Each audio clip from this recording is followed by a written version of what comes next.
parlé il y a un an de cela, je t'avais Ouais, reçu, c'est vrai. à GPTV, tu vois? Donc vous étiez précurseur. Voilà, il faut être constamment précurseur et surtout ne pas s'embourgeoiser. Il ne faut pas C'est vrai. s'embourgeoiser et croire qu'on y est arrivé, qu'on est des stars. Parce que, des fois, des gens qui disent: «Ah, on vous aime bien et tout machin», mais c'est pas parce que certaines personnes viennent à nos soirées, des choses comme ça, que c'est bon, on a réussi, on y est arrivé. Non, on y arrivera quand nous Il y aura un vrai aurons rapport de force, c'est vrai. voilà, quand nous aurons fait fléchir, par exemple, l'État sur la vaccination en Mmh. Ariège, ce que nous n'arrivons pas encore malheureusement. C'est vrai, bah, merci, pour tout ce rappel, hein. On continuera d'en parler tout au long de cette émission. On va recevoir, tout de suite, Laurence Vaky, qui vient, régulièrement à ce micro-là, pour nous parler de l'actualité et cette fois, hein, on essaye, maintenant de plus en plus de parler, de donner à voir, cette réalité, des éleveurs. Donc c'est pour ça que Laurence, tu es là ce soir avec nous pour partager, ce que tu reçois, comme information par rapport à cette souffrance des agriculteurs. Bonsoir Laurence, merci déjà, de ta patience et de nous retrouver en direct. Bonsoir Laurence. Bon, Salut. bonsoir Marc, bonsoir Mike, Salut. bonsoir Miloud, bonsoir Lazare. Oui, écoute, j'espère aussi que je vais apporter quelque chose d'aussi un peu léger, poétique aussi. Bon, Il faut, euh, le plus possible. le plus possible, c'est pour ça, on verra tout à l'heure plein d'images qui sont faites hein, par deux éleveurs, dont Jean-Marie qu'on a vu tout à l'heure. Mmh. Alors là, donc c'est le deuxième flash info paysan. Le premier, bah, c'était le 17 avril, hein, quand bah, justement il y avait ce qui s'est passé chez Christelle. Je Oui, Christelle redis des Record. chiffres. Voilà, je redis des chiffres qui ont été dits en rajoutant. Donc c'était quand même plus de 130 gendarmes, 9 camions de gendarmerie, Incroyable. moins de communication, le peloton de gendarmerie de haute montagne, 2 drones à Non, c'est vision pas thermique, non mais c'est c'est un des délire. motards pour tout terrain et des motards de route, 3 vétérinaires, puisqu'il y en a un qui est arrivé, on ne sait pas très bien comment il s'est mis là, mais il n'était pas prévu. Voilà, 12 ça contre une femme et 30 vaches. 30 vaches. 30 vaches, voilà. Donc c'est Purée. ça lors du premier flash. Alors, bah, je pense que je vais avoir un peu de scoop, en tout cas. Donc le premier, c'était sur, ma première partie de mon flash, ça va être sur la vaccination des bovins et j'ai un rectificatif à faire, puisque j'avais dit que c'était la première fois qu'il y avait, avec la DNC, une obligation vaccinale, voilà. Eh ben non, c'est pas la première fois.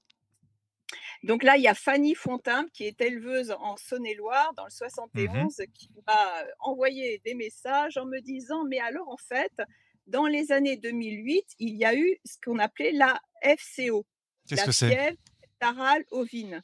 Mais comme son nom ne l'indique pas, elle n'est pas que pour les ovins, elle est aussi pour les bovins. Et donc, c'est arrivé en Saône-et-Loire et ils ont été contraints de vacciner tout le troupeau. Donc ça, 2008. Alors, je sais pas, 2008, moi, ça m'a fait penser 2009, H1N1, Bah pour oui, être. ça commençait, ouais. Hein, il y avait déjà des Ouais. préparatifs. Et donc, elle me dit que dans nos noyaux, on a Edwige qui est dans le Jura, qui fait du comté, qui a résisté à la vaccination forcée avec une poignée d'éleveurs qui ont été au tribunal et qui n'ont pas été condamnés à l'époque. C'est-à-dire qu'on voit comment on est arrivé à un cran au-dessus aujourd'hui. À l'époque, ils n'ont pas été condamnés, donc ils ont pu ne pas vacciner malgré l'obligation Mmh. vaccinale. Hein. Elle me parle aussi de Jean-Michel du Pays Basque qui est à l'origine du collectif libre là, hein, pareil, qui ont Ouais. résisté. En 2016, on a un nouveau variant FCO qui arrive. Hein, Ah là d'accord. aussi, il y a des nouveaux. Et de là, effectivement, pour avoir le droit de vendre et d'exporter, il a fallu vacciner les veaux obligatoirement. Et ça a duré jusqu'au printemps 2025. OK, d'accord. Donc, il leur fallait pour vendre, c'est pour ça qu'il y a des exploitations qui ne le savent pas, ceux qui n'exportent pas n'ont pas eu cette obligation vaccinale. Mmh. OK. Mais c'est pas fini. Là arrive un petit pourquoi, comme quoi c'est pas du tout sanitaire, comme quoi c'est du. Le 27 janvier 2025. Alors elle dit, c'est là que ça a commencé à s'emballer, il y a commencé à avoir des choses pas claires. En plus, Mmh. bon, les gens avaient vu le Covid hein, Ouais. aussi entre-temps. Le 12 mars 2025, la tension monte. Pourquoi? Parce que les éleveurs sont dépendants des exportations. Beaucoup d'éleveurs sont dépendants des exportations pour vivre. Et donc, il fallait à l'époque que tout animal qui était exporté soit vacciné pour qu'il puisse y avoir cette exportation. Mmh. Sauf que voilà, il n'y avait pas assez de vaccins. C'est- C'est-à-dire qu'ils n'imaginaient pas qu'il y aurait pas assez de vaccins pour faire des importations. Mais le problème, c'est que l'Italie et l'Espagne, donc ces deux pays, avaient besoin qu'ils exportent. Donc, qu'est-ce qui se passe dans ces cas-là quand il n'y a plus de possibilité d'animaux à exporter qui ne peuvent pas être vaccinés? Eh bien, comme elle dit, chacun a mis un peu d'eau dans son vin et les animaux et nous, éleveurs, on a été les heureux bénéficiaires de la liberté vaccinale. Et donc, tu as le message qui dit: «L'Espagne vient d'annoncer ce jour que les animaux issus d'une zone réglementée FCO peuvent dorénavant aller en Espagne sans aucune exigence sanitaire à l'exception des humains. Cette mesure est valable quel que soit l'animal». C'est quand même incroyable, hein, ces Ouais, variations. ouais. Ça n'a évidemment rien de sanitaire et comme l'Espagne a permis ça et que l'Italie avait aussi besoin d'importer les animaux de France, et ben c'est pareil, les autorités italiennes nous ont confirmé la nouvelle condition applicable aux bovins, ovins et caprins originaires de France vers les régions non indemnes de FCO. Donc on voit à quel point, donc là c'est récent, hein, c'est l'an dernier finalement, à quel point d'un seul coup, ah ben non, on n'a plus besoin de vaccin, là ça va. Donc c'est vraiment bureaucratique, c'est Ex même plus politique, c'est de la bureaucratie. Je dirais même idéologique. Franchement, Voilà. quand on voit ce que l'OMS veut instaurer avec ce dogme One Health, hein, une seule Ah bah, santé. Bon, on en avait ouais. parlé, hein, tu en avais parlé aussi il y a plusieurs mois, mais hein, de tout regrouper, cette gestion globale, cette gestion sanitaire globale entre la faune et la flore. En fait, ça suit une logique idéologique qui finalement est déjà annoncée par l'OMS. Ah ben, plus qu'annoncé puisqu'ils veulent se servir de ça pour avoir plus de pouvoir que les États. Ouais. Puis pour décider, maintenant une épidémie climatique peut être une épidémie, Ah donc oui, avec tout ce que ça ah, suppose, c'est un délire. d'enclencher. Ouais, c'est vraiment. Heu Et alors, donc tu parles de santé globale, mais là, on va parler de belle santé globale, hein, celle qu'a fait Christelle Record notamment. Donc, santé globale des animaux, de la terre et de l'eau, qui signifie donc sans produits chimiques. Alors, il a été question, hein, je pense qu'on a déjà un peu parlé de cette plainte de l'article 40 pour maltraitance animale, de ce qui s'est passé justement le 17 avril. Donc, c'est une plainte qui a été adressée au procureur de la République, donc il s'appelle Monsieur Olivier Mousset, Mhm. hein, qui est du tribunal judiciaire de Foix. Et donc, signalement au titre de l'article 40 du Code de procédure pénale, fait susceptible de constituer des actes de cruauté et sévices, grâce sévices envers les animaux. Donc, c'est l'article 521 1 du code pénal commis par les vétérinaires. Donc, on a vu hein, les fléchettes, etc. Donc, ça, c'est de la maltraitance. En plus, ça n'a rien à voir avec injecter un produit normalement au niveau intradermique. Donc, bon. Alors, je me suis posé une question et là j'ai mon deuxième scoop, si on peut dire. Enfin, je pense, en tout cas pour moi ça l'est. Les bovins vaccinés de Christelle, donc qui ont été vaccinés de force, est-ce qu'ils sont toujours considérés comme bio? Mhm. Mhm. Eh ben oui, parce que la viande bio est souvent issue de bovins vaccinés. Moi, je ne le savais pas. Ok. En réalité, c'est même la norme. Alors pourquoi c'est la norme? Parce que les éleveurs pensent que et d'abord, ils sont contraints de ne pas utiliser beaucoup d'antibiotiques. Donc, utiliser le vaccin à titre préventif permet, le pense-t-il, de ne pas avoir de maladie et justement de rentrer dans le quota de peu d'antibiotiques. Hmm. Enfin, moi, je n'avais pas réalisé ça. C'est-à-dire qu'en fait, quand on mange du bio, en fait, on mange très souvent des animaux vaccinés. Ouais. Oui, donc c'est Ce un qui peu pose, paradoxal. ce qui pose quand même la question du jour où ce vaccin est ARN Parce messager. que pour l'instant, c'est pas le cas, hein. Tout à l'heure, on a vu avec Hélène Banoun, effectivement, c'est un vaccin traditionnel à virus atténué.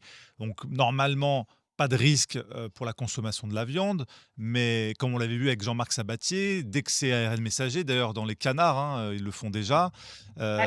ça se stocke beaucoup dans la viande et surtout dans le foie. Donc, en tout cas, le foie gras, l'ARN résiste énormément à la chaleur, en plus, à la cuisson. Surtout que l'abattage est prévu peut se faire à 0 jour de l'injection.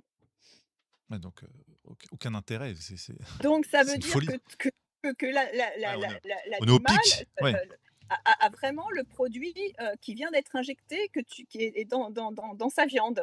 Alors ce qui serait quand même intéressant, quand on réfléchit à ça, il serait temps qu'une certification bio soit ajoutée d'une certification vaccinée ou non vaccinée. T'imagines, c'est ouais, MacGyver. tu ouais. MacGyver, dans un épisode, il était empoisonné par je sais plus quel produit, et puis il avait 24 heures, tu vois, pour trouver l'antidote. Et à 30 secondes, là, il est à 30 secondes, il regarde et tout, il prend l'antidote, ça finit à 5 secondes. Il a 5 secondes près, il a pris l'antidote et c'est bon. En 5 secondes, il était guéri. Ben C'est ça, ça. c'est C'est pareil en pareil fait, avec hein. les C'est hallucinant. on vaccine juste avant l'abattage. Voilà, tu vois? Ça, c'est Et propre. voilà, tu vacciné, c'est bon, voilà, tu bon. Dans la C'est seconde, t'es c'est l'ab guéri, t'es Hulk, voilà. c'est l'absurdité. Je C'est sais pas, tout à l'heure, hallucinant. j'ai eu un commentaire, mais c'était exactement ça. On est entre Groland et GTA. C'est l'absurdité et en même temps, la dépravation de moyens et de violence pour forcer, ces éleveurs, quoi. Ah oui, non mais alors, par exemple, Jean-Marie, Delavigne qu'on a vu tout à l'heure, lui, il a jamais mis, de produits, de vaccination, mais, c'est pas encore une fois, je n'attaque pas du tout les éleveurs. Non, bien sûr. J'explique dans toute démarche, ils le font et par contre, le problème, c'est que cette certification bio, on reviendra, hein, sur ce sujet parce que j'ai appris quand même pas mal de choses, qui posent question sur cette certification. Ne nous dira pas si Bah l'animal oui. a reçu de l'ARN messager. Ah Je oui. pense qu'il est temps de trouver, je ne sais comment, qu'il y ait, que ça soit précisé. C'est le moment de devenir végétarien, quoi. Bon, Attendez, ils vont peut-être vacciner les fruits et légumes, hein. Non, il faut manger halal. ça en plus, oui. Ah, tu penses que je suis pas sûr, hein, je pense Ah. le halal, Tout pareil. c'est pareil, hein. Ils vont vacciner. Est-ce que vous savez que dans le nord de la France, le grand patron de la grosse boîte, je sais pas comment ça s'appelle la boîte, halal, du Règle nord de la halal. France, beh, c'est un type du Rassemblement national. Ah non, c'est Isla Délice. Ah, c'est Isla Délice. Mais non. Voilà, tu vois? Ah ouais? Arrête. Ouais, c'est un gars du Rassemblement national, C'est un génial. cadre supérieur en plus, hein. Non, mais alors là, c'est tous les Business is business. C'est fou, hein? ouais, c'est marrant quand même ces petits. T'inquiète, il a mis de la vaccination, hein, t'inquiète pas, hein. Bon, faut prendre cachère peut-être. Ah oui, oui, oui. Non, mais le gars du RN, ça se trouve, il a acheté ça pour pouvoir mieux nous empoisonner. Et peut-être. Non Peut-être. mais ouais, est-ce qu'on en est devenu Alors bon, en Parce tout qu'on cas, la deuxième partie, Bref. je voulais parler du rapport des éleveurs et de leurs animaux. Ce qu'on va comprendre aussi, je vais revenir Ouais. sur ce qu'a dit Jean-Marie et aussi Mmh. ce qu'il m'a et que je vais vous lire. Je t'ai mis une Alors première image. oui, alors je rouvre tes documents. Hop. La première image, c'est ça qu'on ne veut pas. C'est quoi? Ah oui, c'est un cochon en cage qui a pas l'air, Ah, très ça, épanoui. et on a envie de le prendre dans les bras. Enfin, en tout cas, moi, j'ai envie de le prendre dans les bras. Donc, Bah ça, ouais. c'est l'élevage industriel. Ce qu'on fait là, quand on parle des agriculteurs, quand on parle des paysans, c'est justement contre ça. Oui, Voilà. parce qu'eux, ils sont encore dans des formats et des échelles humaines, on va dire traditionnelles. Voilà. Là, on est sorti Oui, de la tradition là. et donc l'image d'après, c'est celle que j'avais diffusée déjà la dernière fois. Donc ça, c'est chez Jean-Marie Delavigne, hein. Alors c'est le monsieur Voilà. qu'on a reçu tout à l'heure. Voilà, donc c'est vers ça,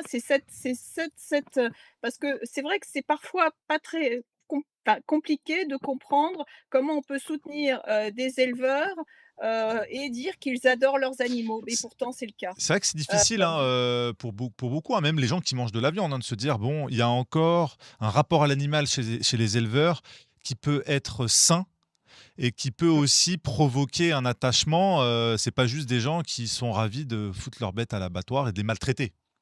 Ben, justement, donc je vais vous lire son alors déjà, il y a comme il l'a dit tout à l'heure, mais je vais vous lire ce qu'il dit. Donc le 27 avril, cette décision justement, contrairement à ce qu'il avait annoncé et ce que j'avais lu la dernière fois, donc il dit aujourd'hui par l'intermédiaire de mon avocate, alors par l'intermédiaire de son avocate, mais aussi, les discussions qu'il y a eu entre éleveurs, hein, parce qu'eux, ils étaient quand même choqués qu'il, fasse, abattre tout son troupeau et qu'il arrête son activité, Ouais. avec les bovins. Donc il y a un nouveau, courrier qui a été adressé à madame la préfète. J'espère, hein, qu'il aboutira. Nous y expliquons pourquoi je ne peux plus me résoudre à faire disparaître l'intégralité de mon troupeau pour échapper à la vaccination forcée. Cette décision d'abattage n'était pas un choix libre. C'était une décision prise sous contrainte, dans l'épuisement, pour tenter d'échapper à une impasse.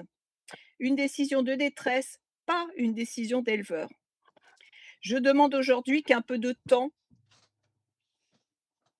soit accordé à cette situation, que l'on suspende l'irréversible, que l'on respecte le droit au recours et que l'on accepte d'envisager une autre voie. Donc c'est ce qu'on souhaite pour tous, puisque là, lui ne veut pas du tout faire vacciner. Et donc pour vous montrer vraiment son rapport avec ces animaux, donc le 20 avril, il m'a envoyé ça. Je suis paysan, je suis éleveur, je suis jardinier. Certains d'entre vous ont été choqués par ma décision d'emmener tout mon troupeau à l'abattoir plutôt que de laisser vacciner de force. Bon, alors ça, il est revenu là-dessus. J'espère que ça sera respecté. Bon. Mon métier, c'est d'élever des animaux pour nourrir. Ce sont des vaches à viande. Depuis toujours, c'est moi qui les amène à l'abattoir. En général, je me lève tôt, vers 2 heures du matin. Je bois le café, tout est calme. À cette heure-là, on a l'impression que le monde est simple, qu'il nous comprend. Dans la bétaillère, les animaux sont calmes. Je leur parle. Une belle couche de paille les garde propres jusqu'au bout. Je prends la route, doucement. À l'arrivée, je les décharge avec l'équipe de l'abattoir, comme si je les amenais dans un nouveau parc. Je les remercie une à une. Je repense à tous les moments passés ensemble. Quand j'ai répété, je pleurais tout à l'heure, donc je fais Ouais, attention. c'est émouvant quand même. Je pense aussi à la suite, à mes amis, à mes clients, à ma famille, à ceux qui vont cuisiner cette viande, la partager, en prendre soin. C'est mon métier.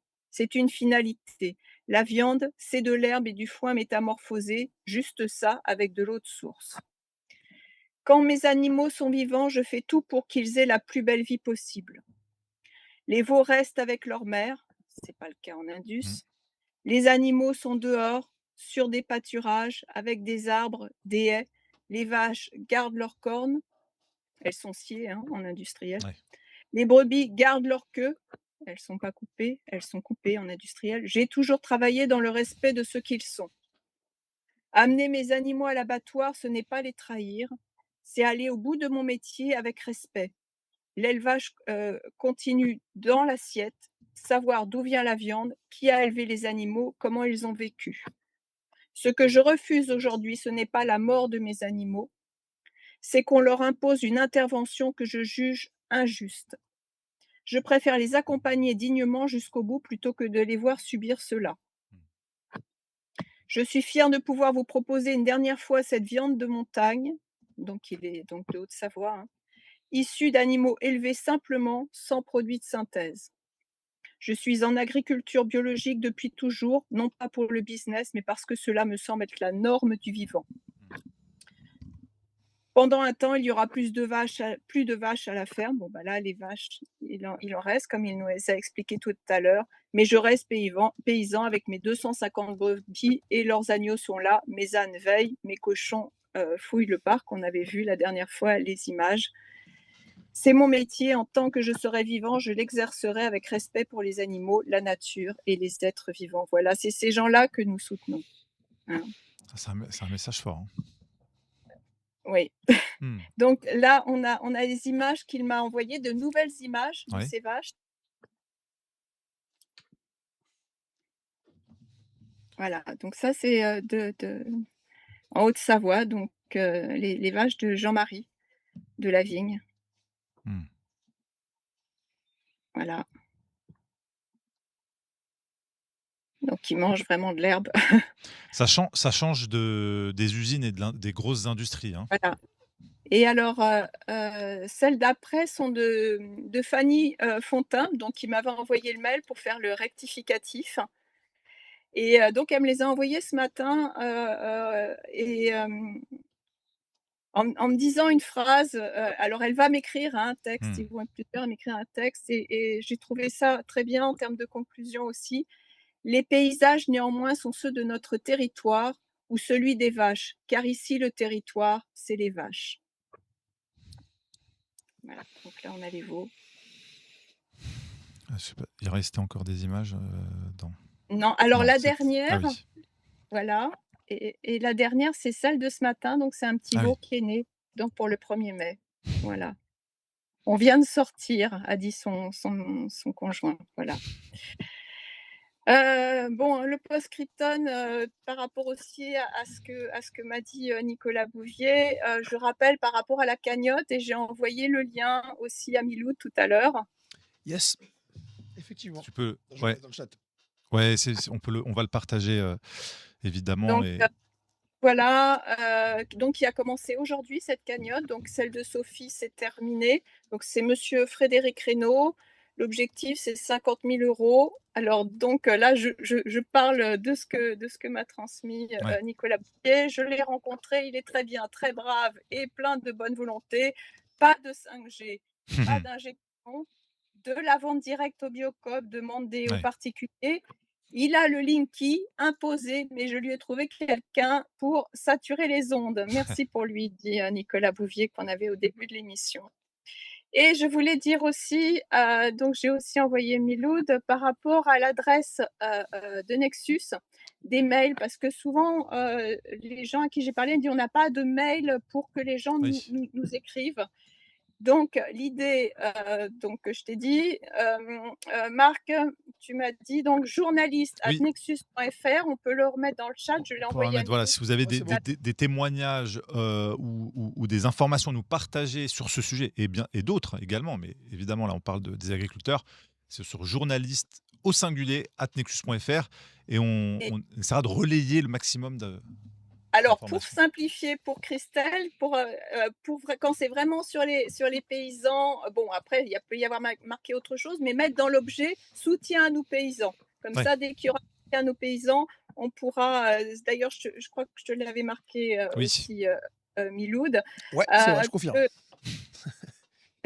Je suis en train de mettre le lien de la cagnotte également, que tu m'as donné aussi, Laurence. Non? voilà, et de mettre donc, l'objet par rapport à journaliste, Ah oui. @nexus.fr pour être sûr. Donc si vous avez, des soutiens, si vous voulez poser des questions, si vous avez, des suggestions, soit pour donner de l'argent, Mmh. soit pour, proposer votre aide, ou venir sur place. Voilà, en tout cas par rapport à Nexus, nous on prend le relais et on pourra lire aussi certaines de vos messages, lors d'autres NRA et pourquoi pas aussi, lors du festival.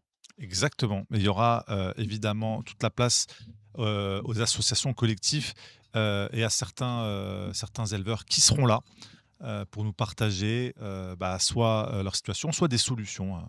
L'idée, c'est quand même. Voilà, ben, Bah oui, voilà, donc là, je suis en train de mettre en place, des solutions. J'attends que ça se mette. C'est pour ça que je suis impliquée là-dessus, donc notamment avec Christelle. J'espère que ça va marcher. Voilà, j'ai aussi vu avec Kyria ouais, par rapport à cette facilitation actuelle, qu'il y a de bloquer les comptes, qui ouais, peut être demain les nôtres. exactement. J'aimerais bien savoir ce qu'on peut faire juridiquement parce qu'il y a quelque chose qui ne va pas. Peut-être on peut trouver des actions juridiques qui fassent jurisprudence. L'on verra. Et avant que ça arrive, comme on parlait avec Mike tout à l'heure, sur l'intérêt de se débancariser, de ne pas mettre tous ses œufs dans le même panier, ne laissez pas tous vos sous, même si vous avez quelques centaines d'euros dans votre banque, si vous avez un engagement citoyen militant qui peut vous amener demain à être comme Kyria, rayé, gelé de votre banque et de vous retrouver sans moyens.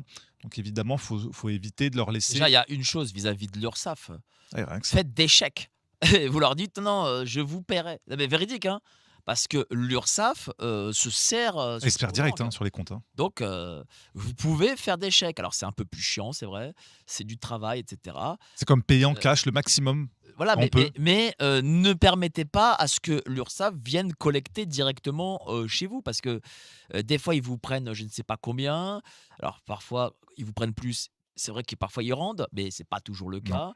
cas. Voilà donc voilà, ne soyez pas prélevé. Soyez le prélevé Oui. au minimum parce que alors c'est vrai qu'être prélevé, c'est plus simple dans la vie Bien sûr. quotidienne, mais il faut revenir, aux méthodes anciennes comme les, faisaient nos grands-parents, quoi. C'est vrai. Et il y a beaucoup de gens, de lecteurs et d'abonnés à Nexus, hein, qui nous payent en chèque. On reçoit énormément d'abonnés qui se tiennent encore à payer par chèque. Et ça permet aux gens voilà, d'éviter de passer par les cartes bancaires, les prélèvements, etc. Donc, il y a Et toujours puis des moyens. vous êtes en Union européenne. Vous pouvez avoir un compte déclaré en Allemagne, en Bien sûr. Italie, où vous voulez. Et là, pour le coup, le Trésor public, l'État français, ils peuvent pas aller comme ça chez les Allemands. C'est moins facile. Voilà, on, Voilà, tu on leur vois. met des bâtons dans les roues. Oui, bien sûr. Donc, C'est vrai. faites un maximum. Bah, je veux dire, vous croyez que Bernard Arnault, il a juste un compte au Crédit Lyonnais? C'est vrai. Évidemment que non. Il a Donc, 10 comptes partout. et voilà, donc pour tout le faites monde. pareil. Enfin, je veux C'est dire, vrai. regardez ce que font les milliardaires, vous faites comme eux, à votre échelle. C'est vrai. Et vous économiserez peut-être 200, 300 balles par mois, mais c'est beaucoup d'argent, faut pas croire. Hein. J'ai fait une petite recherche. Si on veut monter notre propre banque privée, il faut entre 10 et 30 millions de dollars. On va faire un crowdfunding. C'est parti. Ah, mais si on est assez, c'est atteignable. Hein. Ouais, mais tu sais ce qui est Mais arrivé. avoir la banque en France, ça sert à Tu rien. sais ce qui est arrivé à Alexandre Juvin-Brunet quand il a essayé de faire la Ah même ouais, chose, il a fait. Non, lui, il a essayé de faire une monnaie. Moi, j'ai dit faire Ouais. une banque privée. Ouais, ça va être pire. Ah non. Ça va être pire, je pense que. Alors, rassemble 30 millions et j'ouvre un compte bancaire chez toi. Et je pense que Mike fera pareil. Non, si la banque se trouve, je sais pas moi, au Maghreb, comme ça, je préfère. C'est plus fiable qu'en J'avoue. France. J'avoue que c'est plus fiable. Non, mais peu importe, Ouvre-la en Algérie. non, mais Voilà, peu- mais là, en Algérie, je mettrais de l'argent. peu importe où elle se trouve, de toute façon, elle va utiliser le système SWIFT. Ouais, bah, ils peuvent le couper en un. Oui, en un mais claquement de doigts. mais l'État va pas mettre ses avis tiers détenteurs. Ah oui, je Oui. vois ce que tu veux dire. Mais ça, c'est oui, mais C'est ça important, aussi, voilà. C'est vrai. Tu vois. Bon, on verra hein, pour la partie banque quand on sera tous rassemblés et qu'on pourra faire des banques pour les éleveurs et les agriculteurs. En tout cas, est-ce que tu veux rajouter C'est pas tant que ça, 30 millions. un dernier mot, Laurence, avant de finir? Écoute, la prochaine fois, j'aurai l'occasion de vous parler du bio. Hein. Oui. C'est important.